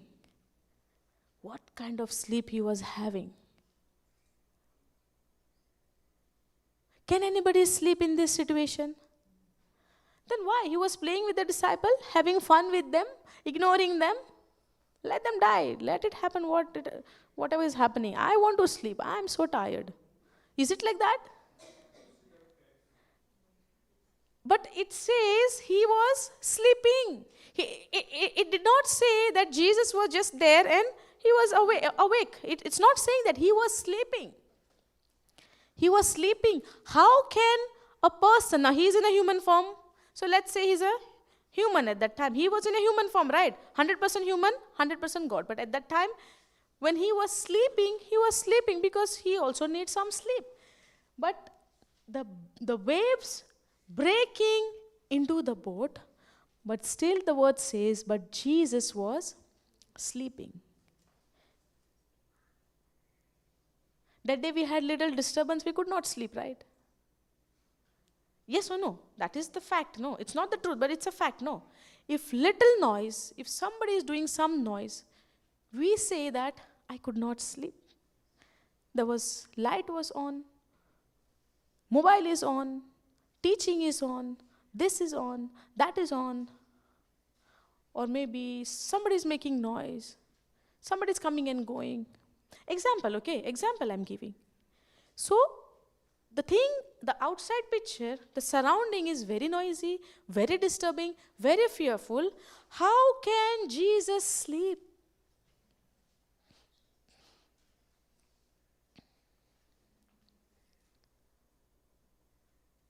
What a silence. Are you all here? Sister?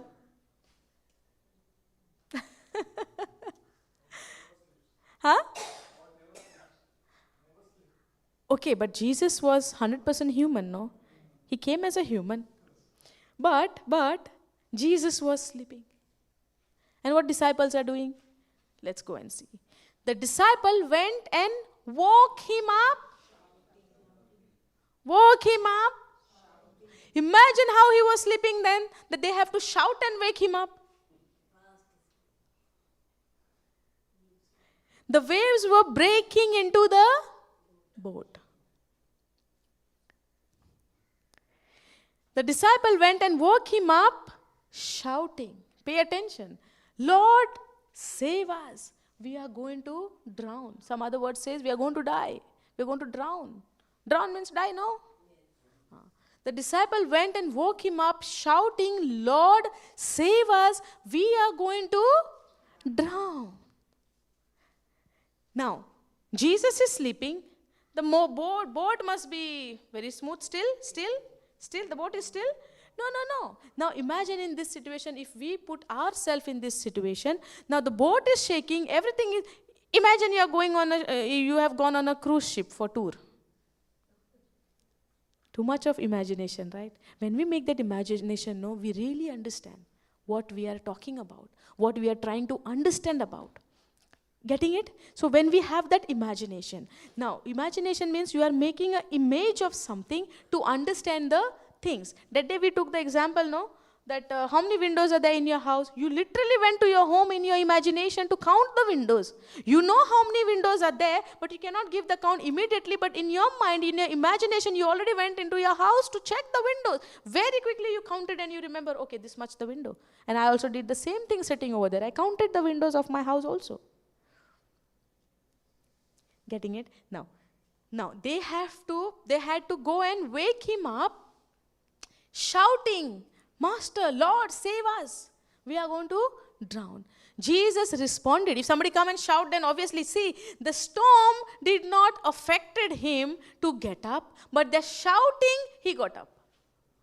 How come? So confusing, no? What is more powerful? The boat is going this way and that way, or somebody shouting?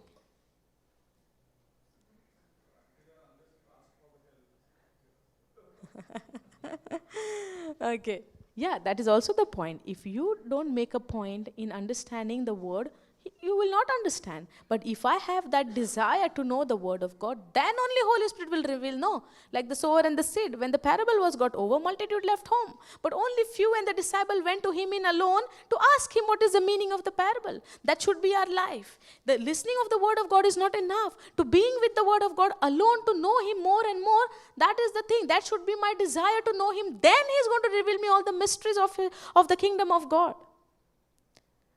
Understanding? Now, Jesus responded, why are you afraid? You have so little faith. Then he got up and rebuked the wind and waves, and suddenly there was a great calm. Now, the disciples were in fear. They were nervous. They were in fear. Terrible fear, yes or no? So that they went and shoutingly woke him up and say, Lord, save us, we are dying. But Jesus responding. Now, Jesus responded first, or he rebuked the wind first?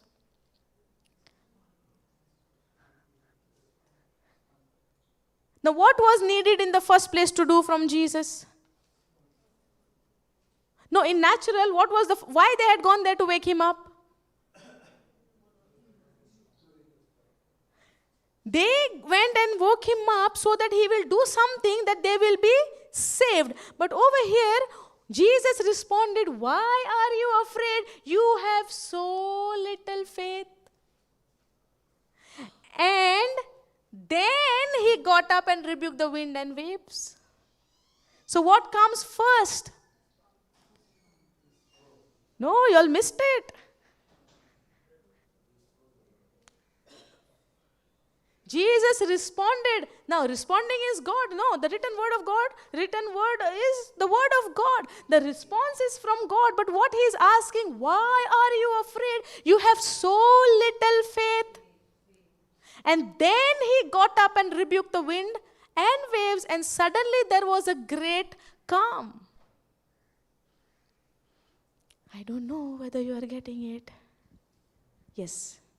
So in other gospels also this thing, if we take that parable where Jesus tells them, let us cross to the other side. Okay. So is that a word that Jesus spoke and they were not believing? That's what he said. No. Say it again.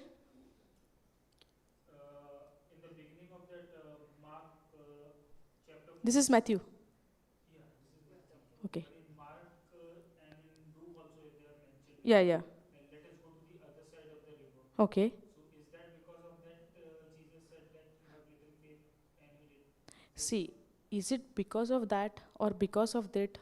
We cannot assume things unless it is not written.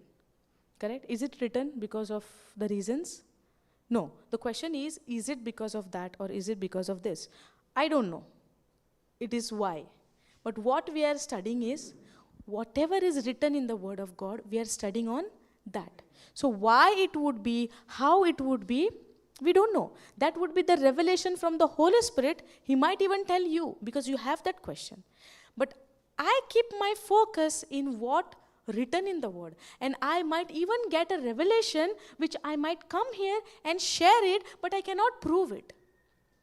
Understanding?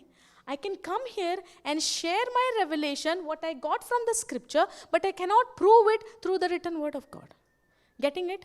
That's why we need the Holy Spirit to give us the revelation for your understanding.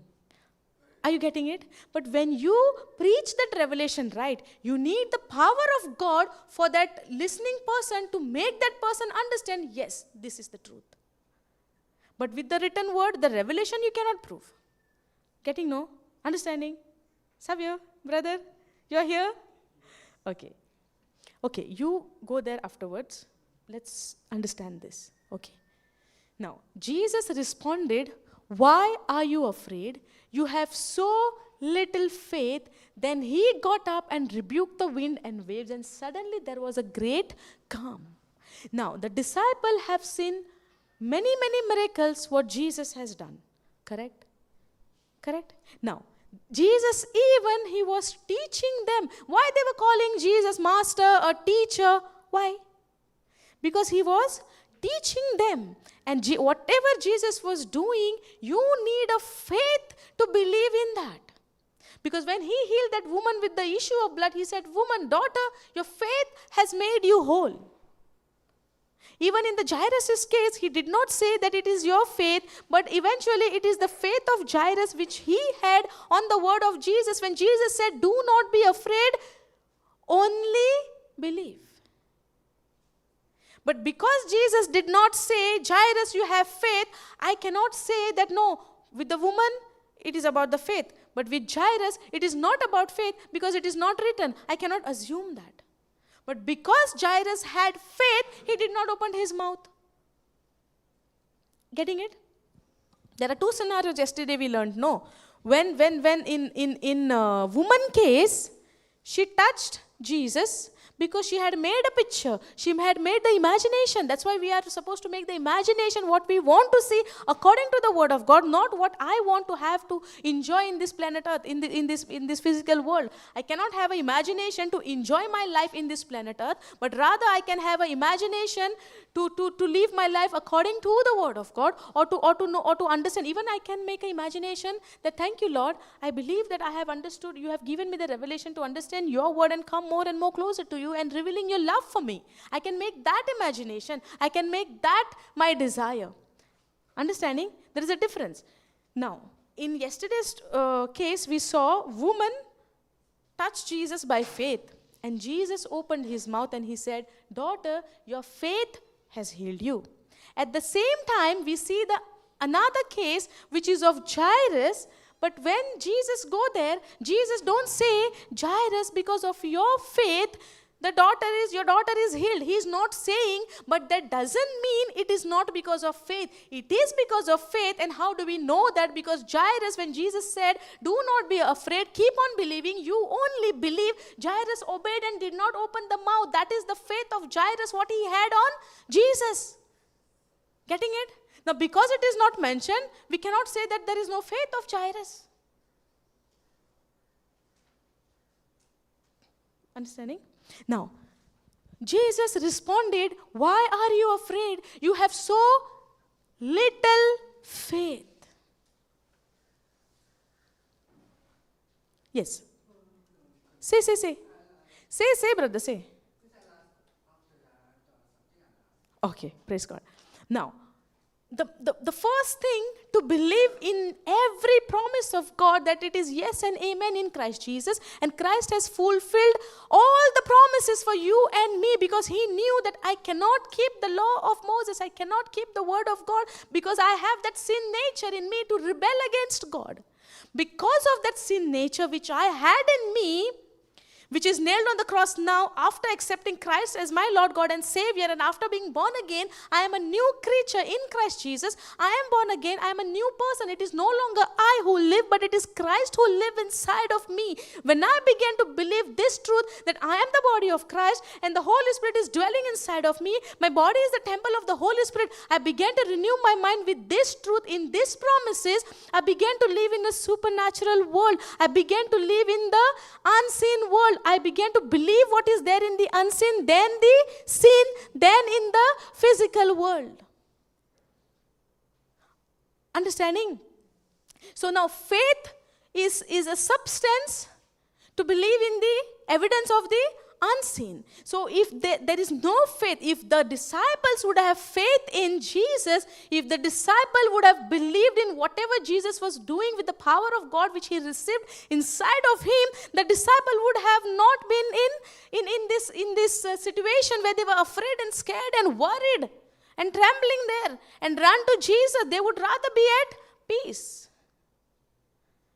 and not considering what is happening, but considering, I know my master is with me. I know my Jesus is with me. The Lord who is raising the dead, who's raising the dead and bringing them into, making them alive, bringing them into the Lazarus, he was dead. The Jairus' daughter was dead. This Jesus who is raising even the dead, that same Jesus, the master is with me. I trust in him. I believe in him. They would have not got into fear. Because they don't have faith, they were lacking in faith. Jesus said, why are you afraid? You have so little faith. Then he rebuked and showed them.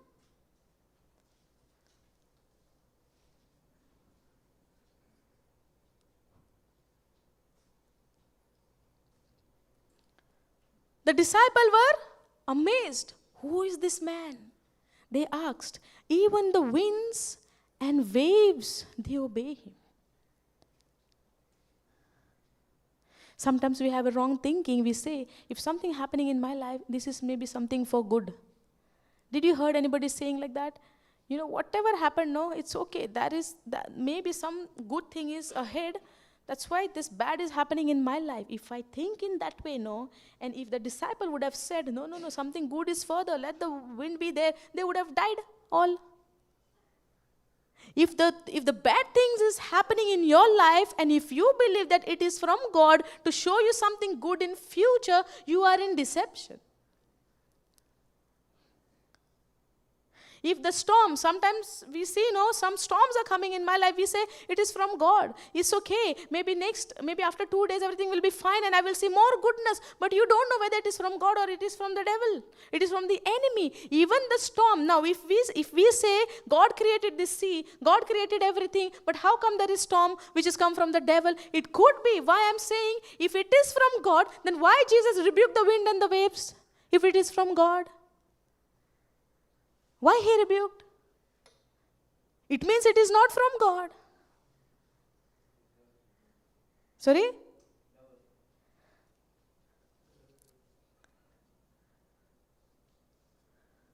So when things are happening in my life, it is not that it is coming from God. Many a times with the wrong believing, we have that mindset. Curse is there. This is that.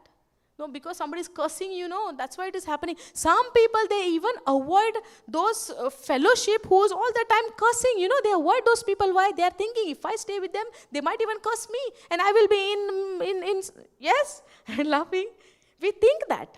But if you know who you are in Christ Jesus, if you know your identity, if you know that you are the body of Christ, if you know that your body is the temple of the Holy Spirit, if you know greater is the one who is inside of you than the one who is in this world, if you know that identity of yours, nobody can deceive you. You will not be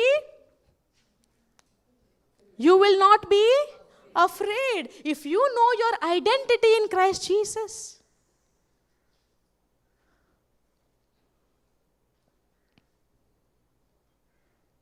You'll silence. There are two things coming in my mind. Whether you have understood and you're trying to process on it, or maybe you all are not understanding. There are two things. Huh? You understood? Praise God. You only had a question, no? Yeah. See, brother, it's not about, okay, I'll talk to you afterwards about this. Thank you, Jesus.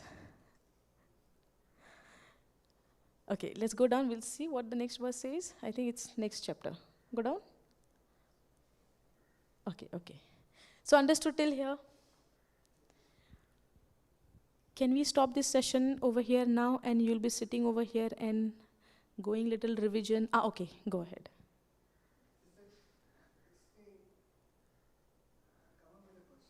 Okay.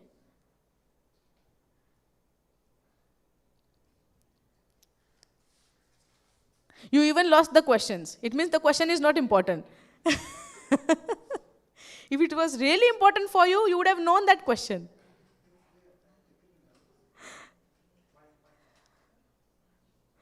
No, it's okay.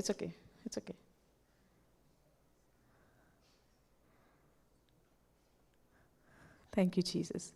Did you all understand how much faith is important? Without faith, it is impossible to please God. It's not possible. And that faith we have to show God in our action. Praise God. Yes.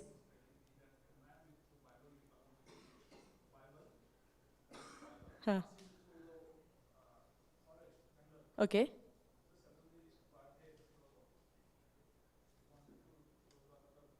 To preach the word. Okay. Okay.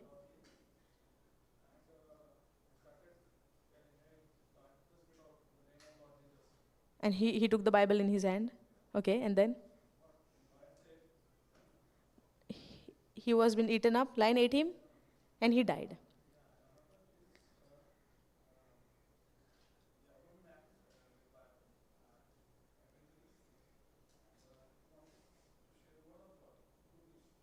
In some place. Okay.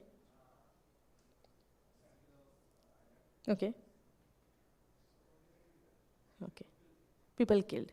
What kind of people living over there? Tribes. Okay. There is a law for every place. Whatever law we have in India, same law is there in another country? No. Whatever law we have in India, if I go another country and try to apply this law over there, they will arrest me? Yes. You are getting it? So, people like you and me who's staying in the city, and the people, what you are saying, that place, the mindset is same. The mindset is same. The thinking is same. Nothing is same. So before we're doing anything in our life, we have to have a relationship with the Holy Spirit, and the Holy Spirit will guide you. In the book of Acts, it says that Apostle Paul the Holy Spirit was telling Apostle Paul city by city where to go, what to do, how to say. Everything was guided by the Holy Spirit. And Holy Spirit even told Paul what will happen if you go to Jerusalem. No. It's you having a relationship with him. Okay. So let's understand in this way that, brother, just 2 seconds, okay? What you said, no, even I know that story. And He told me about that.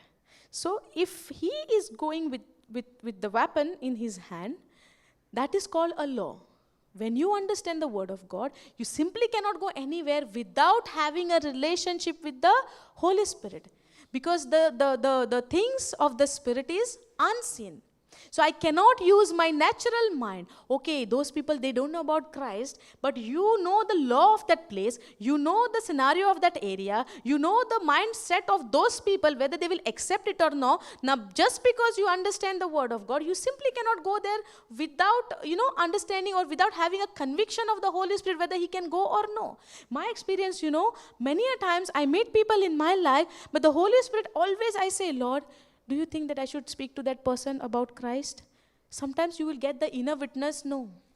Does that mean God doesn't want to help that person? Or does that mean that the time is not yet come?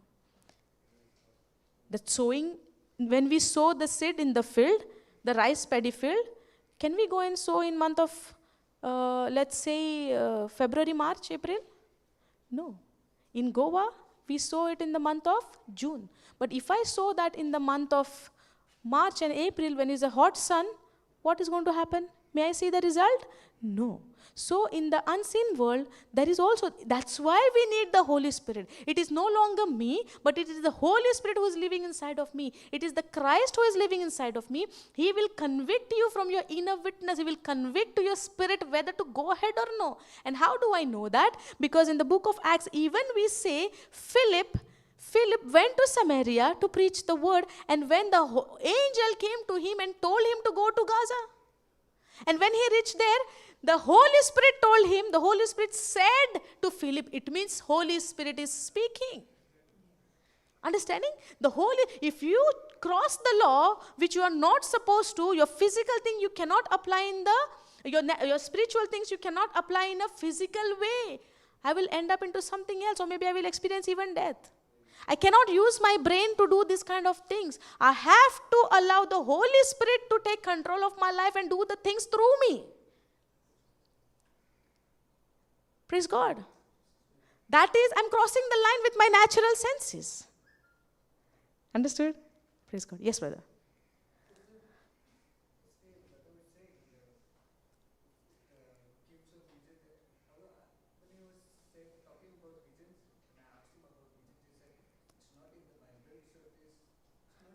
Okay, say. Scriptures which speaks about vision. Job 33, verse 15. In the last days, God says, I will pour out my spirit on all people.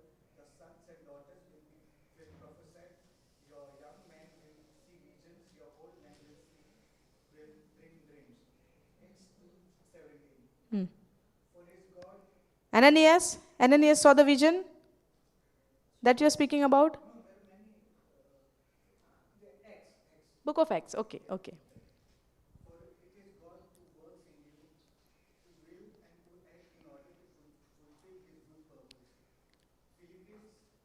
Okay. You no need to quote all the scriptures, because I know you on that particular vision, you went and you studied and took all the scriptures which speaks about the vision. Now what you are doing? Using your mind. Now what you are doing? Listen. We have to have a teaching, but you allow the Holy Spirit to teach you. Understand? Okay. In Acts even say that Ananias also got a vision from Jesus that he has to go to a person to that where Paul is there, and you have to go there, lay your hands on him, and his eyes will be opened and you will baptize him. Yes or no? It is said in the book of Acts that now he got a vision from whom? Now just because I see that vision word, I cannot go in extreme. You might, listen. You might get a vision, but are you allowing that vision to come from the Holy Spirit, or are you allowing that vision to come from your intellectual knowledge? God gave vision. God might give you vision. But now, if you don't know the word of God, how will you recognize this vision is from God or from somewhere else? Understanding? See, that's what we are learning about the Holy Spirit. Okay. Vision is not just like one day I get it. It's 24/7 along with me. It's like how we every day we practice. Yes, correct. But, okay. Okay. Okay. Can I say something now? Instead of you being vision conscious, you be Jesus. Listen, Jesus conscious, and you be the Word of God conscious. You allow yourself, how I do, okay? Now, for me, I never get into that vision. I never get into that dreams. It is my learning, okay? I cannot tell anybody you should go the way I go. This is how I learn. You have to go. Then it has become a law. No. What you are confessing? Life and death is in the power of my tongue. Now, what you are saying? My problem. Okay. Okay. Hmm. Huh. You scared about the vision?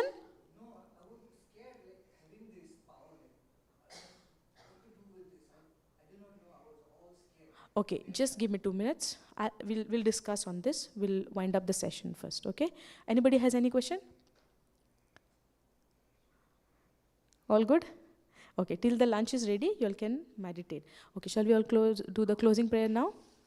Close your eyes. Father, we thank you, we praise you for this wonderful teaching, O Lord. Holy Spirit, we thank you, we praise you, we glorify you for taking complete control of this session. Thank you, Lord, for making us understand how to walk in faith, how to operate in faith, how to remain firm still on your word, O Lord. Lord, we thank you, we praise you. Thank you, Jesus. We make this prayer in the mighty name of Jesus. Amen, amen, amen. Thank you, Jesus. Okay, yes, tell me.